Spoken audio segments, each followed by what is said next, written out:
Nous nous retrouvons aujourd'hui dans le nord-ouest du département, à côté de la Souterraine, plus précisément sur la commune de Saint-Aignan-de-Versillac. Nous allons découvrir un élément patrimonial rare et méconnu, entouré de mystères, une lanterne des morts située au cœur du cimetière.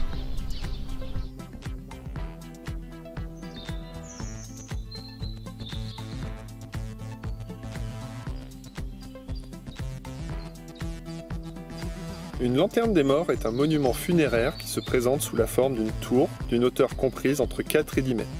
Cette colonne creuse est surmontée d'une partie ajourée dans laquelle on plaçait une lampe allumée. La plupart ont été construites aux alentours du XIIe siècle dans les cimetières. De nombreuses lanternes ont été détruites pendant la période révolutionnaire. D'autres ont disparu au XVIIIe siècle lors du transfert des cimetières en périphérie des villes. Aujourd'hui, il en existe toujours une centaine en France, essentiellement concentrées dans le centre-ouest.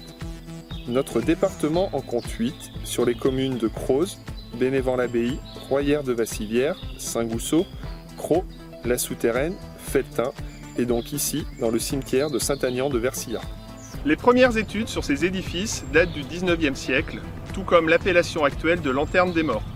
Auparavant, et selon les régions, on utilise le terme de fanal, luminaire ou lampe de cimetière.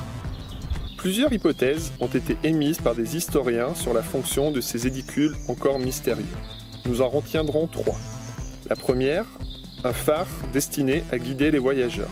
Certains spécialistes pensent que ces tours jalonnaient certains grands itinéraires comme ceux conduisant à Saint-Jacques-de-Compostelle. La seconde, une enseigne signalant un cimetière.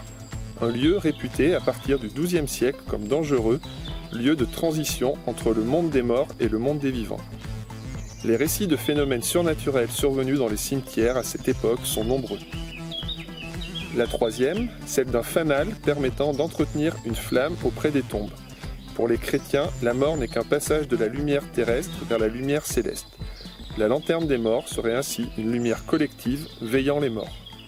Ici, à Saint-Aignan-de-Versillac, la lanterne date de la fin du XIIe siècle. Elle mesure près de 8 mètres de hauteur. Elle se compose d'une colonne creuse hexagonale construite en pierre de taille et d'un toit en forme de pyramide se terminant par une boule. Sa base est percée d'une porte rectangulaire par laquelle un système de poulies permettait de hisser la lumière au sommet. Chaque arête de l'hexagone est soulignée par une colonnette ornée d'une petite tête d'homme sculptée sur les modillons de la corniche. Le toit est percé de 8 baies en plein cintre.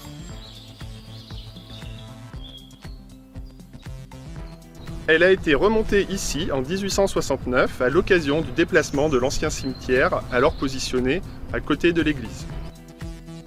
Elle bénéficie d'une protection au titre des monuments historiques depuis 1926.